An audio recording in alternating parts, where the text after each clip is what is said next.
Hello ನಮಸ್ತೆ ಎಲ್ಲರಿಗೂ welcome to my YouTube channel RVK ಸ್ಟುಡಿಯೋಸ್ಗೆ ಸ್ವಾಗತ ಸುಸ್ವಾಗತ. ನಾನೀಗ ಮಾತಾಡೋದಕ್ಕೆ ಅಂತ ಬಂದಿರತಕ್ಕಂಥ ಟಾಪಿಕ್ ಏನಪ್ಪಾ ಅಂತಂದ್ರೆ, ನಿನ್ನೆ ಬಿಗ್ ಬಾಸ್ ಮನೇಲಿ ಏನೇನೆಲ್ಲ ನಡೀತು, ಇಂಟ್ರೆಸ್ಟಿಂಗ್ ಟಾಪಿಕ್ಸ್ ಮತ್ತೆ ನನಗೆ ಬಂದಂಥ ಒಂದಷ್ಟು ಡೌಟ್ಸ್ಗಳು, ಆ ಒಂದಷ್ಟು ವಿಷಯಗಳ ಜೊತೆ ಈ ಒಂದು ಪುಟ್ಟ ವಿಡಿಯೋ. ಅದಕ್ಕಿಂತ ಮುಂಚೆ ಯಾರ್ಯಾರು ಫಸ್ಟ್ ಟೈಮ್ ನನ್ನ ವಿಡಿಯೋನ ನೋಡ್ತಾ ಇದ್ದಾರೆ ದಯವಿಟ್ಟು ಸಬ್ಸ್ಕ್ರೈಬ್ ಮಾಡ್ಕೊಂಬಿಡಿ, ಹಾಗೆ ಪಕ್ಕದಲ್ಲಿರೋ ನೋಟಿಫಿಕೇಶನ್ ಬೆಲ್ ಬಟನ್ನ ಕ್ಲಿಕ್ ಮಾಡ್ಕೊಳ್ಳಿ. ಯಾಕೆ ಅಂತಂದರೆ ನಾನು ನೆಕ್ಸ್ಟ್ ವೀಡಿಯೋನ ಅಪ್ಲೋಡ್ ಮಾಡ್ತೀನಲ್ಲ, ಅದು ನಿಮಗೆ ಟನ್ ಅಂತ ನೋಟಿಫಿಕೇಶನ್ ಬರುತ್ತೆ. ಅದಕ್ಕೋಸ್ಕರ ಬನ್ನಿ ಹಾಗಾದರೆ ತಡ ಮಾಡೋದಕ್ಕೆ ವಿಡಿಯೋನ ಶುರು ಮಾಡೋಣ. ಮೊದಲನೇದಾಗಿ ನನ್ನ ಬಿಗ್ ಬಾಸ್ ಮನೇಲಿ ಏನೇನೆಲ್ಲ ನಡೀತು, ವಿಶೇಷವಾಗಿರ್ತಕ್ಕಂಥ ಒಂದು ಔತಣಕೂಟ ರೆಡಿ ಮಾಡಿದ್ರು. ಅಂದರೆ ಒಂದೊಳ್ಳೆ ಊಟ ರೆಡಿ ಇತ್ತು. ನೈಟ್ ಟೈಮ್ ಒಂದೊಳ್ಳೆ ಮೂನ್ ಲೈಟಲ್ಲಿ ಸುತ್ತ ಕಲರ್ಫುಲ್ ಲೈಟ್ಸ್ಗಳನ್ನ ಹಾಕಿ ಅಲ್ಲಿರ್ತಕ್ಕಂಥ ಕಂಟೆಸ್ಟೆಂಟ್ಗಳಿಗೆ ಊಟದ ಏರ್ಪಾಡು ಮಾಡಿದರು. ಊಟದ ವ್ಯವಸ್ಥೆ ಇತ್ತು. ಅದನ್ನು ನೋಡ್ತಿದ್ದಾಗೆ ಪ್ರತಿಯೊಬ್ಬರು ಕೂಡ ಮರಳುಗಾಡಲ್ಲಿ ನೀರು ಸಿಕ್ಕರೆ ಯಾವ ರೀತಿ ಖುಷಿ ಪಡ್ತಾರೋ ಆ ರೀತಿ ಖುಷಿ ಪಟ್ಟರು. ಅವರ ಒಂದು ಮುಗ್ಧತೆ ಆಚೆ ಬಂತು.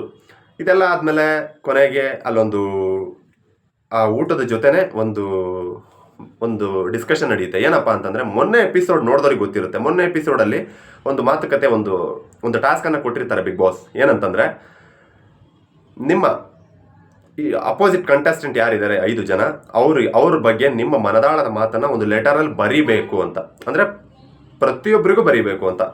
ಒಬ್ಬ ಕಂಟೆಸ್ಟೆಂಟ್ ಉಳಿದ 5 ಕಂಟೆಸ್ಟೆಂಟ್ಗಳಿಗೂ ಬರೀಬೇಕು ಅಂತ ಇರುತ್ತೆ.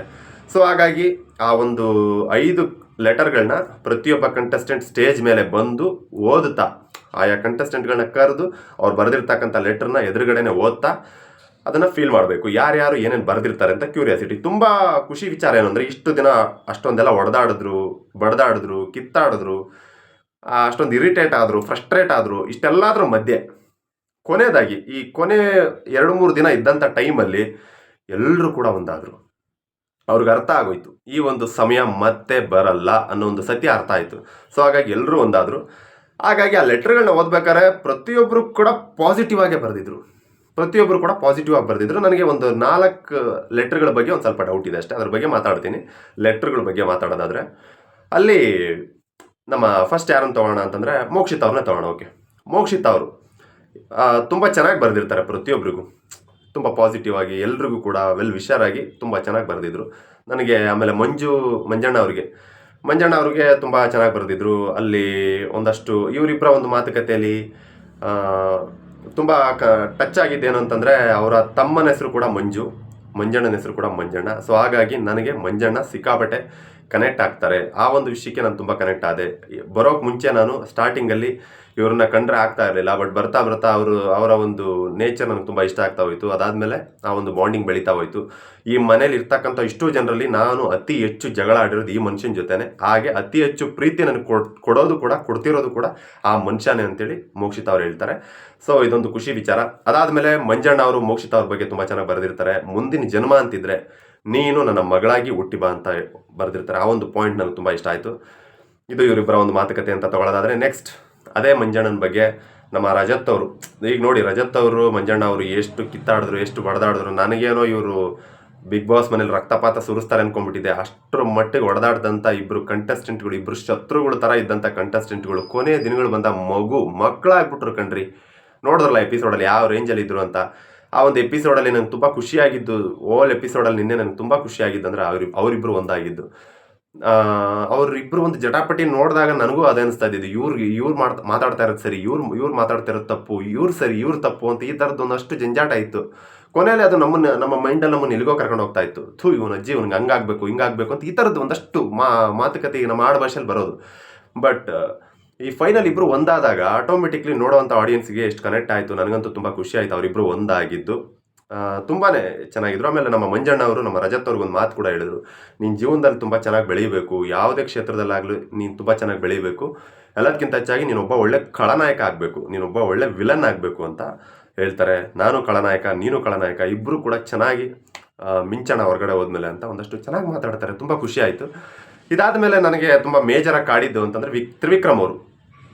ಇದು ತ್ರಿವಿಕ್ರಮ್ ಅವರ ಅಭಿಮಾನಿಗಳಿಗೆ ಸ್ವಲ್ಪ ಬೇಜಾರಾಗುತ್ತೋ ಅನ್ನೋ ಗೊತ್ತಿಲ್ಲ. ಬಟ್ ಇರೋದನ್ನೇ ನಾನು ಹೇಳ್ತಾ ಇದ್ದೀನಿ, ನೋಡಿದ್ದೆ ನಾನು ಹೇಳ್ತಾ ಇದ್ದೀನಿ, ಏನು ಸುಳ್ಳು ಹೇಳ್ತಾ ಇಲ್ಲ. ನಿನ್ನೆ ತ್ರಿವಿಕ್ರಮ್ ಅವರು ಮಂಜಣ್ಣಂಗೆ ಒಂದು ಲೆಟರ್ ಬರೆದಿರ್ತಾರೆ. ಮಂಜಣ್ಣ ಅವರು ನನ್ನ ಸ್ಟ್ರೆಂತ್ ಇದ್ದಾಗೆ. ಸೊ ಸ್ಟಾರ್ಟಿಂಗಲ್ಲಿ ಬಂದಾಗ ನೀವು ನನಗೆ ಅರ್ಥ ಆಗ್ತಾ ಇರಲಿಲ್ಲ. ಬಟ್ ಬರ್ತಾ ನೀವೊಂದು ತುಂಬ ಟಫೆಸ್ಟ್ ಕಾಂಪಿಟೇಷನ್. ನನಗೆ ತುಂಬಾ ಈ ಮನೇಲಿ ಇರ್ತಕ್ಕಂಥ ಟಫೆಸ್ಟ್ ಕಾಂಪಿಟೇಟರ್ ನೀವು. ಈ ಮನೇಲಿ ನಾನು ನಿಮಗೆ ಒಳ್ಳೆಯದನ್ನೇ ಬಯಸ್ತೀನಿ. ಹೊರಗಡೆ ಹೋದ್ಮೇಲೆ ಚೆನ್ನಾಗಿರಿ, ಹೆಲ್ತ್ ಹಾಳು ಮಾಡ್ಕೋಬೇಡಿ, ಜಾಸ್ತಿ ಕುಡಿಬೇಡಿ, ನಿಮ್ಮ ದೇಹ ಹಾಳಾಗುತ್ತೆ, ಜಾಸ್ತಿ ಕುಡಿಬೇಡಿ, ಹೆಲ್ತ್ ಹಾಳು ಮಾಡ್ಕೋಬೇಡಿ ಅಂತ ಹೇಳ್ತಾರೆ. ಈ ಪಾಯಿಂಟನ್ನು ನೆನ್ಪಿಟ್ಕೊಳ್ಳಿ. ಇದಾದ ನಂತರ ರಜತ್ ಅವ್ರ ಬಗ್ಗೆ ಅವರೊಂದು ಲೆಟರ್ ಬರೆದಿರ್ತಾರೆ. ಆ ಒಂದು ಲೆಟ್ರಲ್ಲಿ ಯಾವ ರೀತಿ ಇರುತ್ತೆ ಒಂದು ಮೇನ್ ಪಾಯಿಂಟ್ ಅಂತಂದರೆ, ನೀನು ಕುಡಿತಾ ಇರು, ಚೆನ್ನಾಗಿ ಕುಡಿತಾ ಇರು, ನಾನು ನೀನು ಸೇರಿ ಚೆನ್ನಾಗಿ ಕುಡಿಯೋಣ. ಯಾವ ರೇಂಜಿಗೆ ಕುಡಿಯೋಣ ಅಂತಂದರೆ, ನಿನ್ನ ಹೆಂಡತಿ ಏನಿದ್ದಾರೆ ಅವನ ಜೊತೆ ಸೇರ್ಬೇಡ ಅಂತ ಬೈಬೇಕು, ಆ ರೇಂಜಿಗೆ ಕುಡಿಯೋಣ ಪ್ರತಿದಿನ ಅಂತ ಹೇಳ್ತಾರೆ. ಅದಾದಮೇಲೆ ನೀನು ಎಣ್ಣೆನೂ ಬಿಡಬೇಡ, ನನ್ನೂ ಬಿಡಬೇಡ ಅಂತ ಹೇಳ್ತಾರೆ. ಸೊ ಅಲ್ಲಿ ಮಂಜಣ್ಣಂಗೆ ಕುಡಿಬೇಡ ಅಂತ ಹೇಳಿ ತ್ರಿವಿಕ್ರಮ್, ಇಲ್ಲಿ ನಾನು ನೀನು ಸೇರ್ಕೊಂಡು ಕುಡಿಯೋಣ ಅಂತ ಹೇಳ್ತಾರೆ. ಇಲ್ಲಿ ಇದು ನನಗೆ ಅರ್ಥ ಆಗಲಿಲ್ಲ. ಸೊ ಹಾಗಾಗಿ ಇಲ್ಲಿ ನಾನು ಅಬ್ಸರ್ವ್ ಮಾಡಿದ್ದೇನಂತಂದರೆ, ಬಹುಶಃ ಮಂಜಣ್ಣ ಅವ್ರಿಗೆ ಒಳ್ಳೇದನ್ನು ಬಯಸಿದ್ರು, ರಜತ್ ಅವ್ರಿಗೆ ನಾವಿಬ್ಬರೂ ನಾವು ಹಾಳಾಗೋದಾದರೆ ನೀನು ಹಾಳಾಗೋದು ಬೇಡ, ನಾನು ಹಾಳಾಗೋದು ಬೇಡ, ಇಬ್ಬರೂ ಹಾಳಾಗೋಣ ಅನ್ನೋ ಥರ ಇತ್ತು. ಸೊ ಹಾಗಾಗಿ ತುಂಬ ಖುಷಿ ಆಯಿತು. ಅವರು ಕೂಡ ಮಂಜಣ್ಣಂಗೆ ಒಳ್ಳೇದನ್ನು ಬಯಸಿದ್ದು, ಯಾಕಂದರೆ ಅವರು ಕೂಡ ಸ್ವಲ್ಪ ಸಮ್ ಪಾಯಿಂಟ್ಸಲ್ಲಿ ಅವರು ಕೂಡ ಅಪೋಸ್ ಮಾಡೋರು. ಹಾಗಾಗಿ ಅದಾದಮೇಲೆ ನೆಕ್ಸ್ಟ್ ಭವ್ಯ ಅವ್ರ ಬಗ್ಗೆ ಮಂಜಣ್ಣ ಅವರು ಕೂಡ ತುಂಬ ಚೆನ್ನಾಗಿ ಬರೆದಿರ್ತಾರೆ. ಆಮೇಲೆ ಭವ್ಯ ಅವರು ಪ್ರತಿಯೊಬ್ಬರಿಗೂ ಕೂಡ ತುಂಬ ಚೆನ್ನಾಗಿ ಲೆಟರ್ಗಳನ್ನ ಬರೆದಿದ್ರು. ಅವರ ಒಂದಷ್ಟು ಪಾಯಿಂಟ್ಸ್ಗಳು ಇಷ್ಟ ಆಯಿತು. ಅವರಲ್ಲಿ ನನಗೆ ಪರ್ಟಿಕ್ಯುಲರ್ ಕನೆಕ್ಟ್ ಆಗಿದ್ದು ಯಾವುದು ಅಂತಂದರೆ, ಮೊನ್ನೆ ಸೋಮವಾರದ ಎಪಿಸೋಡ್ ನೋಡಿದ್ರೆ ಗೊತ್ತಿರುತ್ತೆ. ಅದೇ ಬೊಂಬೆಗೆ ಮುಖಪುಟ್ಟು ನಮ್ಮ ಒಂದು ಒಬ್ಬ ಕಂಟೆಸ್ಟೆಂಟ್ ಮುಖಚಿತ್ರನ ಹಚ್ಚಿಬಿಟ್ಟು ಮಡಿಕೆ ತಲೆ ಹೊಡಿತಾರಲ್ಲ, ಆ ಒಂದು ಎಪಿಸೋಡ್ ನೆನಪಿದೆಯಲ್ವಾ? ಆ ಒಂದು ಎಪಿಸೋಡಲ್ಲಿ ಏನಂತ ಹೇಳಿರ್ತಾರೆ, ಹೌದು ನಾನು ಹೇಳ್ತೀನಿ, ನಾನೇನು ಅಗ್ರಿಮೆಂಟ್ ಮಾಡ್ಕೊಂಡಿದ್ದೀನಿ, ಮಂಜು ಅಂತೀನಿ, ಮಂಜು ಅವರೇ ಅಂತೀನಿ, ಮಂಜಣ್ಣ ಅಂತೀನಿ, ನನ್ನ ಇಷ್ಟ ಕಣ್ರಿ, ನೀವ್ಯಾರು ಕೇಳೋಕ್ಕೆ ಅಂತ ಜಗಳ ಮಾಡಿರ್ತಾರೆ. ಇಲ್ಲಿ ನೋಡಿ, next day night already, next day ಅಲ್ಲ ಆ್ಯಕ್ಚುಲಿ ಅವತ್ತಿನ ದಿನ ನೈಟೇ ಅನ್ಕೊತೀನಿ ಇದು, ಅವತ್ತಿನ ದಿನ ನೈಟು, ಯಾಕಂದರೆ ಬಿಗ್ ಬಾಸಲ್ಲಿ ಪೋಸ್ಟ್ಪೋನ್ ಆಗಿ ಟೆಲಿಕಾಸ್ಟ್ ಆಗುತ್ತೆ. ಸೊ ಹಾಗಾಗಿ ಅವತ್ತಿನ ದಿನ ರಾತ್ರಿನೇ ಆಲ್ರೆಡಿ ಆ ಒಂದು ಊಟ ಮಾಡೋವಂಥ ಟೈಮಲ್ಲಿ, ಲೆಟ್ರ್ ಬರೆಯೋವಂಥ ಟೈಮಲ್ಲಿ ಈ ಥರ ಮಾತುಕತೆ ಬರುತ್ತೆ. ನನ್ನ ಪ್ರೀತಿ ಅಣ್ಣ ಮಂಜಣ್ಣ ಅದು ಇದು ಅಂತೆಲ್ಲ ಮಾತಾಡ್ತಾರೆ. ಸೊ ಹಾಗಾಗಿ ಅವರು ತಿರ್ಗಾ ಅದೇ ಹೇಳಿದ್ನಲ್ಲ, ಕಾಲಕ್ಕೆ ಬಣ್ಣ ಬದಲಾಯಿಸ್ತಿರ್ತಾರಂತ. ಸೊ ಹಾಗೆ ಮತ್ತೊಮ್ಮೆ ಪ್ರೂವ್ ಮಾಡಿದ್ರು. ಇಟ್ಸ್ ಓಕೆ, ಕೊನೆ ಟೈಮಲ್ಲಿ ಎಲ್ಲರೂ ಕೂಡ ಎರಡೆರಡು ಮಾತಾಡ್ತಾ ಇದ್ದಾರೆ ಈಗ ಆ ರೀತಿ ತೊಗೊಂಡ್ರೆ. ಬಟ್ ಈ ಒಂದು ಟೈಮಲ್ಲಿ ಅವರು ಮತ್ತು ತ್ರಿವಿಕ್ರಮ್ ಅವರು ಎರಡೆರಡು ಥರ ಮಾತಾಡಿದ್ರು ಅಂತ ಅನಿಸ್ತು. ಅದಾದಮೇಲೆ ಮೋಕ್ಷಿತಾ ಅವ್ರ ಬಗ್ಗೆ ಮಾತಾಡಿದೆ. ಇನ್ನು ನೆಕ್ಸ್ಟ್ ಯಾರಿದ್ದಾರೆ, ರಜತ್ ಅವರು ತುಂಬಾ ಹ್ಯೂಮರಸ್ ಆಗಿ ಲೆಟರ್ಗಳನ್ನ ಬರೆದಿದ್ರು, ತುಂಬ ಫನ್ನಿಯಾಗಿ ಬರೆದಿದ್ರು.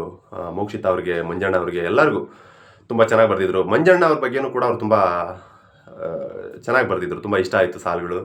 ಅದಾದಮೇಲೆ ನೆಕ್ಸ್ಟ್ ನನಗೆ ತುಂಬ ಕನೆಕ್ಟ್ ಆಗಿದೆ ಯಾವುದು ಅಂತಂದರೆ, ನೋಡಿ ಅದಕ್ಕೆ ಯಾಕೆ ನಾನು ಹನುಮಂತ ಅವ್ರನ್ನ ಗ್ರೇಟ್ ಅಂತ ಹೇಳಕ್ಕೆ ಇಷ್ಟಪಡ್ತೀನಿ. ನೋಡಿ, ಇಷ್ಟೊಂದು ಜನ ಬರೆದಿರೋ ಲೆಟರ್ಗಳನ್ನ ನಾನು ಇಷ್ಟೊತ್ತು ಡಿಸ್ಕಸ್ ಮಾಡಿದೆ. ಬಟ್ ಮಂಜಣ್ಣ ಅಲ್ಲ, ನಮ್ಮ ಹನುಮಂತ ಅವ್ರು ಬರೆದಂಥ ಲೆಟರ್ನ ಡಿಸ್ಕಸ್ ಮಾಡೋ ಅವಶ್ಯಕತೆ ಇಲ್ಲ. ಎಷ್ಟು ಚೆನ್ನಾಗಿ ಬರೆದಿರ್ತಾರೆ ಅಂದರೆ, ಮುಗ್ಧತೆಯಲ್ಲಿ ಸಖತ್ತಾಗಿ ಬರೆದಿರ್ತಾರೆ. ಪ್ರತಿಯೊಬ್ಬರ ಬಗ್ಗೆ ಅಷ್ಟು ಓಪನ್ ಅಪ್ ಆಗಿ ಬರೆದಿರ್ತಾರೆ. ಒಳ್ಳೆ ಅವ್ರ ಬಗ್ಗೆ ಒಳ್ಳೆಯದನ್ನೇ ಬರೆದಿರ್ತಾರೆ. ನಿನಗೆ ಹಿಂಗಾಗಬೇಕು, ಚೆನ್ನಾಗಿರೋ ಅನ್ನೋ ಥರನೇ ಪ್ರತಿಯೊಬ್ಬರಿಗೂ ಬಯಸಿರ್ತಾರೆ. ಆದರೆ ಭವ್ಯ ಅವ್ರ ಬಗ್ಗೆ ಒಂದು ಲೆಟರ್ನ ಬರೆದಿರ್ತಾರೆ. ಆ ಒಂದು ಲೆಟ್ರಲ್ಲಿ ಕೊನೆಯಲ್ಲಿ ಒಂದು ಲೈನ್ ಇರುತ್ತೆ, ಜಾಸ್ತಿ ಡವ್ ಮಾಡ್ತೀಯಾ ಅನ್ನೋ ಥರ ಒಂದಿರುತ್ತೆ. ಅದೊಂದು ತುಂಬ ಪ್ರಾಸವಾಗಿ ಬರೆದಿರ್ತಾರೆ ಅವರು, ತುಂಬ ಚೆನ್ನಾಗಿದೆ ಅದು. ಆ ಒಂದು ಪ್ರಾಸ ಕಟ್ಕೊಂಡು ಹೋಗಿರ್ತಾರೆ. ಆ ಎಪಿಸೋಡು ನಾನು ಹಾಕಂಗಿಲ್ಲ ಆ್ಯಕ್ಚುಲಿ, ಹಾಕಿದ್ರೆ ನನಗೆ ಕಾಪಿರೈಟ್ ಬೀಳುತ್ತೆ. ಸೊ ಹಾಗಾಗಿ ತುಂಬ ಕಾಮಿಕಾಗಿ ಬರೆದಿದ್ದಾರೆ. ಅದೊಂದು ಎಪಿಸೋಡ್ನ ನಿನ್ನೆ ಎಪಿಸೋಡ್ನ ನೀವು ಮಿಸ್ ಮಾಡದೆ ನೋಡಿ. ಯಾಕಂದರೆ ನೋಡಿದವ್ರು ಓಕೆ, ನೋಡದೇ ಇರೋರು ಆ ಒಂದು ಎಪಿಸೋಡಲ್ಲಿ ನಮ್ಮ ಹನುಮಂತ ಅವ್ರ ಬರವಣಿಗೆ ನೋಡಿ, ತುಂಬ ಚೆನ್ನಾಗಿ ಬರೆದಿದ್ದಾರೆ ಎಲ್ಲರ ಬಗ್ಗೆ. ತುಂಬ ಕಾಮಿಕಾಗಿ ತುಂಬ ಇಷ್ಟ ಆಯಿತು. ಅಲ್ಲಿ ತುಂಬ ಡವ್ ಮಾಡ್ತೀಯಾ ನೀನು ಅನ್ನೋ ಥರ ಭವ್ಯ ಅವ್ರಿಗಿತ್ತು. ಅದಕ್ಕೆ ಅವರು ಏನು ಡವ್ ಮಾಡ್ತೀಯ ಇದೇ ನೀನು ಮಾಡ್ತೀಯಲ್ಲ ಅನ್ನೋ ಥರ ಒಂದಷ್ಟು ಚೆನ್ನಾಗಿ ಎಂಜಾಯ್ ಮಾಡಿದ್ರು. ಈ ರೀತಿ ಒಂದಷ್ಟು ಡಿಸ್ಕಷನ್ ನಡೀತು. ಬಿಗ್ ಬಾಸ್ ಮನೇಲಿ ಮುಂಚೆ ನಾವು ಬಡದಾಟ ಥರ ಥಿಂಕ್ ಮಾಡೋ ಥರ ಏನೂ ಇಲ್ಲ. ಬಟ್ ಇವಾಗ ಇಷ್ಟು ನಡೀತು. ಅದಾದ ಮೇಲೆ ನಮ್ಮ ಮೋಕ್ಷಿತಾ ಅವರು ಒಂದು ಸ್ವಲ್ಪ ಅವರ ಫ್ಯಾಮಿಲಿ, ಅಂದರೆ ತಮ್ಮನ್ನ ಮತ್ತು ತಂಗಿನ ಅನ್ಕೊತೀನಿ, ಬಹುಶಃ ಬ್ರದರ್ ಸಿಸ್ಟರ್ ಅನ್ಕೊತೀನಿ, ಅವರಿಬ್ಬರನ್ನ ಬಿಗ್ ಬಾಸ್ ಮನೇಲಿ ಕರ್ಸ್ಕೋಬೇಕಂತ ಲೆಟ್ರ್ ಬರೆದಿರ್ತಾರೆ. ಸೊ ಹಾಗಾಗಿ ಅದು ಈಡೇರುತ್ತೆ. ರಸಮಲೈ ಎಲ್ಲ ಬರುತ್ತೆ, ತಿನ್ಕೊತಾರೆ, ತುಂಬ ಚೆನ್ನಾಗಿ ಎಂಜಾಯ್ ಮಾಡ್ತಾರೆ. ಅವ್ರ ತಮ್ಮವರೆಲ್ಲ ಬಂದು ತುಂಬ ಚೆನ್ನಾಗಿ ಎಂಜಾಯ್ ಮಾಡ್ಕೊಂಡು ಹೋಗ್ತಾರೆ. ಅದಾದಮೇಲೆ ನೆಕ್ಸ್ಟ್ ಕೊನೆಯಲ್ಲಿ ಬಿಗ್ ಬಾಸ್ ಮಾತಾಡ್ತಾರೆ. ಇದು ತುಂಬ ಇಂಪಾರ್ಟೆಂಟ್ ವಿಷಯ, ಕೇಳಿಸ್ಕೊಳ್ಳಿ. ಬಿಗ್ ಬಾಸ್ ಹೇಳ್ತಾರೆ, ಹನುಮಂತು ಹೆಂಗಿದೆಯಪ್ಪ, ಬೆಚ್ಚಗೈತನೋ ಅಂತಂದೇಳಿ ಕೇಳ್ತಾರೆ. ಅವಾಗ ಬಿಗ್ ಬಾಸ್ಗೆ ನಮ್ಮ ಹನುಮಂತವ್ರು ಹೇಳ್ತಾರೆ ಏನಂತ ಅಂದರೆ, ಹೌದ್ರಿ, ಒಳಗಡೆ ಇದ್ದಿದ್ದು ಅಂದರೆ ಟೆಂಡೆಗೆ AC ಇದ್ದು ಎಲ್ಲ ದುಂಡಗಾಗಿ ಹೋಗಿದ್ವು, ಈಗ ಸ್ವಲ್ಪ ಆರಾಮಾತು ಅಂತ ಹೇಳ್ತಾರೆ. ಅದಕ್ಕೆ ನಮ್ಮ ಭವ್ಯ ಅವರು ಡಬಲ್ ಮೀನಿಂಗಲ್ಲಿ ಅರ್ಥ ಮಾಡ್ಕೊಂಡು ಅನ್ನೋ ಥರ ನಗ್ತಾರೆ. ಅವಾಗ ಹನುಮಂತವ್ರು ಏನಾಯ್ತು ಅನ್ನೋ ಥರ ಹೇಳ್ತಾರೆ. ಅವಾಗ ಅವರು ಹೇಳ್ತಾರೆ, ನಾನು ಹೇಳಿದ್ದು ನಮ್ಮ ಮೈ ಬಗ್ಗೆ ಅಂತ. ಅವ್ರು ಯಾವ್ದು ಅರ್ಥ ಮಾಡ್ಕೊಂಡ್ರು ನನಗಂತೂ ಗೊತ್ತಿಲ್ಲ. ಬಹುಶಃ ನಿಮ್ಗೇನಾದರೂ ಗೊತ್ತಾಗಿದ್ರೆ ದಯವಿಟ್ಟು ಕಮೆಂಟಲ್ಲಂತೂ ತಿಳಿಸ್ಬೇಡಿ, ವಲ್ಗರ್ಸ್ ಕಮೆಂಟ್ಗಳು ಬೇಡ. ಹಂಗಾಗಿ ಸೊ ತುಂಬ ಚೆನ್ನಾಗಿತ್ತು ಆ ಒಂದು ರಾತ್ರಿ. ಅದಾದ ಮೇಲೆ ನೆಕ್ಸ್ಟ್ ಮರುದಿನ ಬೆಳಿಗ್ಗೆ ಭವ್ಯ ಅವರ ತಂದೆ ಬಂದಿರ್ತಾರೆ. ನನಗೆ ತುಂಬ ಇಷ್ಟ ಆಯಿತು. ನೀವು ಹೇಳ್ಬೋದು, ಈಗ ಭವ್ಯ ಅವ್ರ ಬಗ್ಗೆ ನೀವು ಯಾವಾಗಲೂ ಸೇರಲ್ವಲ್ಲ, ಯಾಕೆ ಇವತ್ತು ತುಂಬ ಚೆನ್ನಾಗಿ ಅವ್ರ ಬಗ್ಗೆ ಹೇಳೋಕ್ಕೆ ಇಷ್ಟಪಡ್ತಾ ಇದ್ದಾರೆ ಅಂದರೆ, ತುಂಬ ನನಗೆ ಈಗ ಅವ್ರನ್ನ ಹೇಟ್ ಮಾಡೋ ವಿಷಯದಲ್ಲಿ ಹೇಟ್ ಮಾಡೋಣ, ಬಟ್ ಚೆನ್ನಾಗಿದ್ದಂಥ ಟೈಮಲ್ಲಿ ಚೆನ್ನಾಗಿರೋಣ. ತಂದೆ ಬಗ್ಗೆ ಬಂದಿದ್ದರು, ತುಂಬಾ ಕಳ್ಳು ಚುರುಕಂತೂ ನನಗೆ. ಆ ತಂದೆ ಸ್ವಲ್ಪ ಥ್ರೋಟ್ ಪ್ರಾಬ್ಲಮ್ ಇದೆ, ಮಾತಾಡೋದಕ್ಕೆ ಕಷ್ಟ ಆಗ್ತಾಯಿದೆ. ಸೊ ಹಾಗಾಗಿ ಅವರ ತಂದೆ ಆದಷ್ಟು ಬೇಗ ರಿಕವರಿ ಆಗೋವಂಥ ಚಾನ್ಸ್ ಇದ್ದರೆ ದೇವರು ರಿಕವರಿ ಆಗೋವಂಥ ಚಾನ್ಸ್ ಕೊಡಲಿ, ಅವರ ತಂದೆಗೆ ಒಳ್ಳೇದಾಗಲಿ ಅಂತ ನಾನು ಈ ಒಂದು ವಿಡಿಯೋ ಮೂಲಕ ಬೇಡ್ಕೋತೀನಿ. ನೀವು ಕೂಡ ಬೇಡ್ಕೊಳ್ಳಿ ಅವರ ತಂದೆಗೆ ಒಳ್ಳೇದಾಗಲಿ. ಯಾಕಂದರೆ ಅಪ್ಪ ಎಲ್ರಿಗೂ ಅಪ್ಪನೇ, ತಾಯಿ ಎಲ್ಲರಿಗೂ ತಾಯಿನೇ. ಹಾಗಾಗಿ ಅವರ ತಂದೆ ಬಂದಾಗ ತುಂಬ ಹ್ಯೂಮರಸ್ ಆಗಿದ್ರು. ನನಗೆ ಟು ಬಿ ಫ್ರ್ಯಾಂಕ್ ತುಂಬಾ ಖುಷಿ ಆಯಿತು. ಅವ್ರು ಬಂದಾಗ ಆ ಒಂದು ಮಹಾರಾಜ ಸೀಟಲ್ಲಿ ಕುತ್ಕೊಂಡು ಸೇವಕಿಯರು ಬನ್ನಿ, ಆಮೇಲೆ ಅಕ್ಕಪಕ್ಕ ಗಾಳಿ ಬೀಸ್ತಾರಲ್ಲ ಅವ್ರು ಬನ್ನಿ, ಆಮೇಲೆ ಆ ಥರದ್ದೊಂದು ಆಂಬಿಷನ್ ಕ್ರಿಯೇಟ್ ಮಾಡಿದ್ರು. ತುಂಬಾ ಇಷ್ಟ ಆಯಿತು ನನಗೆ, ಸಖತ್ತಾಗಿ ಇಷ್ಟ ಆಯಿತು. ಆಮೇಲೆ ಅಪ್ಪನ ಮುಂದೆ ಮಗಳು ಪುಟ್ಟ ಗುಬ್ಬಿ ಮರಿತಾರ, ಆ ಒಂದು ಅದೇ ಹೇಳಿದಾಗ ಅಪ್ಪನ ಮುಂದೆ ಮಗಳು ಅಂತೇನಿರ್ತಾಳೆ ಆ ಒಂದು ಬಾಂಡಿಂಗ್ ಹಿಂಗೆ ಇರುತ್ತೆ. ಅಮ್ಮನ ಮುಂದೆ ಮಗ ಅಂತೇನಿರ್ತಾನೆ ಅವನ ಬಾಂಡಿಂಗ್. ಅಂದರೆ ನಮ್ಮ ಪ್ರತಿಯೊಬ್ಬರ ಮನೇಲಿ ಇರೋವಂಥ ಒಂದು ಕನೆಕ್ಷನ್ ಏನು ಅಂತಂದರೆ ಇದು ಪ್ರತಿಯೊಬ್ಬರ ಮನೇಲಿ ಹಿಂಗೆ ಇರುತ್ತೆ. ಮ್ಯಾಕ್ಸಿಮಮ್ 99% ಹಿಂಗೆ ಇರುತ್ತೆ. ತಾಯಿಗೆ ಮಗ ಅಂದರೆ ಪ್ರಾಣ, ಅಪ್ಪನಿಗೆ ಮಗಳು ಅಂದರೆ ಪ್ರಾಣ. ಬಟ್ ಹಂಗಂತ ಈಗ ಅಪ್ಪನಿಗೆ ಮಗಳು ಅಂದರೆ ಪ್ರಾಣ, ಮಗ ಪ್ರಾಣ ಅಲ್ವಾ ಅಂತ ನೀವು ಕೇಳ್ಬೋದು. ಹಂಗಂತ ಏನಲ್ಲ, ಮಗನೂ ಇಷ್ಟನೇ, ಆದರೆ ತೋರಿಸ್ಕೊಳ್ಳಲ್ಲ. ತುಂಬ ಪ್ರೀತಿನ ತೋರಿಸ್ಕೊಳ್ಳೋಂಥ ಟೈಮ್ ಆ ತಂದೆ ಕೊಡೋದು ಮಗಳ ಮೇಲೆ. ಸೊ ಯಾಕಂದರೆ ಬಿಟ್ಟೋಗ್ತಾಳೆ ಅನ್ನೋ ಒಂದು ಫೀಲ್ ಇರುತ್ತೆ. ಸೊ ಹಾಗಾಗಿ ಆ ಒಂದು ಮುಗ್ಧತೆ, ಆ ಒಂದು ಪ್ರೀತಿನ ತುಂಬ ಚೆನ್ನಾಗಿ ಕಾಣಿಸ್ತು. ಈ ಒಂದಷ್ಟು ಮಾತುಕತೆ ನಡೆದ ನಂತರ ನೆಕ್ಸ್ಟ್ ಮಜಾ ಭಾರತ ಟೀಮ್ ಅವ್ರು ಬಂದರು. ತುಂಬ ಚೆನ್ನಾಗಿ ಫನ್ ಮಾಡಿದ್ರು, ಎಂಜಾಯ್ ಮಾಡಿದ್ರು. ಅಲ್ಲಿ ಒಂದು ಫನ್ನಿ ಮೂಮೆಂಟ್ಸ್ ಏನು ನಡೀತಪ್ಪ ಅಂತಂದರೆ, ನಮ್ಮ ಹನುಮಂತ್ ಅವ್ರ ಜೊತೆ ಮಜಾ ಟಾಕೀಸ್ ಮಾಡ್ತಾ ಇದ್ದಾರೆ. ಅದರ ಒಂದು ಪ್ರಮೋಷನಿಗೆ ಅಂತ ಬಂದಿದ್ದರು. ಆ ಒಂದು ಟೈಮಲ್ಲಿ ಡ್ಯಾನ್ಸ್ ಮಾಡೋವಂಥ ಒಂದು ಟೈಮ್ ಬರುತ್ತೆ. ಆ ಒಬ್ಬರು ಆರ್ಟಿಸ್ಟ್ ನೇಮ್ ಬಂದು ಐ ಥಿಂಕ್ ಪಿಂಕಿ ಅನ್ಕೊತೀನಿ, ಪ್ರಿಯಾಂಕಾ ಅನ್ಕೊತೀನಿ ಅವ್ರ ಹೆಸರು. ಮಜಾ ಭಾರತದಲ್ಲಿ ಇದ್ದಂಥವ್ರು ಪ್ರಿಯಾಂಕಾ ಇದಾರಲ್ಲ ಅವ್ರು ಬರ್ತಾರೆ. ತುಂಬ ದಪ್ಪ ಆಗ್ಬಿಟ್ಟಿದ್ದಾರೆ ಅವ್ರು ಇವಾಗ. ಅವ್ರ ಜೊತೆ ಡ್ಯಾನ್ಸ್ ಮಾಡೋಕೆ ಹೋಗ್ತಾರೆ. ತುಂಟ ಡ್ಯಾನ್ಸ್ ಸಾಂಗ್ ಬರ್ತಾ ಇದ್ದಾಗೆ ನಮ್ಮ ರಜತ್ ಅವರು, ನಮ್ಮ ವಿಲನ್ ಪ್ರಿಯಾಂಕಾ ಇದಾರಲ್ಲ ಅವ್ರ ಜೊತೆ ಸೀದಾ ಬಂದ್ಬಿಟ್ಟು ಡ್ಯಾನ್ಸಿಗೆ ಇಳಿತಾರೆ. ರಜತ್ ಅವರು ಅವ್ರನ್ನ ಎತ್ಕೋತಾರೆ ಅಂತ ನಮ್ಮ ಹನುಮಂತ್ ಅವರು ಆ ಪಿಂಕಿನ ಎತ್ಕೊಳ್ಳೋಕ್ಕೆ ಅಂತ ಹೋಗ್ತಾರೆ. ರಪ್ ಅಂತ ಹೊತ್ಕೊಂಡು ಬೀಳ್ತಾರೆ, ಕಾಲು ಜಾರ್ಬಿಟ್ಟು ಇಬ್ಬರು ಬೀಳ್ತಾರೆ. ಆ ಒಂದು ಸೀನ್ ತುಂಬ ಫನ್ನಿ ಆಗಿತ್ತು. ಈ ಒಂದಷ್ಟು ಮಾತುಕತೆ ನಿನ್ನೆ ಬಿಗ್ ಬಾಸ್ ಮನೇಲಿ ನಡೀತು. ಇದರಲ್ಲಿ ತುಂಬ ಕ್ಲಾರಿಟಿ ಕೊಡೋವಂಥ ಅವಶ್ಯಕತೆ ಇರಲಿಲ್ಲ. ನನಗೊಂದಷ್ಟು ಡೌಟ್ಸ್ ಬಂದಿತ್ತು, ಅದನ್ನು ನಿಮ್ಮ ಮುಂದೆ ಹಂಚ್ಕೋಬೇಕು ಅಂತೇಳಿ. ಇನ್ಸ್ಟಾಗ್ರಾಮಲ್ಲಿ ಯಾಕೆ ಇಷ್ಟೊತ್ತಾದರೂ ವೀಡಿಯೋ ಬಂದಿಲ್ವಲ್ಲ ಅಂತ ಕೇಳಿದ್ರಲ್ಲ ನಿನ್ನೆದು. ಸೊ ಹಾಗಾಗಿ ಮಾಡಿದೆ. ದಯವಿಟ್ಟು ಲೇಟ್ ಆಗಿದ್ದಕ್ಕೆ ದಯವಿಟ್ಟು ಕ್ಷಮೆ ಇರಲಿ. ನಾನು ವರ್ಕ್ ಮುಗಿಸ್ಕೊಂಬರೋದು ಲೇಟ್ ಆಗೋಯ್ತು, ದಯವಿಟ್ಟು ಕ್ಷಮೆ ಇರಲಿ. ಮತ್ತೆ ಮುಂದಿನ ವೀಡಿಯೋದಲ್ಲಿ ಸಿಗ್ತೀನಿ. ಹಾಗೆ ಮತ್ತೊಮ್ಮೆ ಕೇಳ್ಕೊತಾ ಇದ್ದೀನಿ, ಯಾರ್ಯಾರು ಸಬ್ಸ್ಕ್ರೈಬ್ ಮಾಡ್ಕೊಂಡಿಲ್ಲ ಮತ್ತೊಮ್ಮೆ ಸಬ್ಸ್ಕ್ರೈಬ್ ಮಾಡ್ಕೊಳ್ಳಿ. ಮುಂದಿನ ವೀಡಿಯೋದಲ್ಲಿ ಸಿಗ್ತೀನಿ. ವೀಡಿಯೋ ಲೆಂತಿ ಆಯ್ತು, ಅದಕ್ಕೋಸ್ಕರ ಥ್ಯಾಂಕ್ ಯು.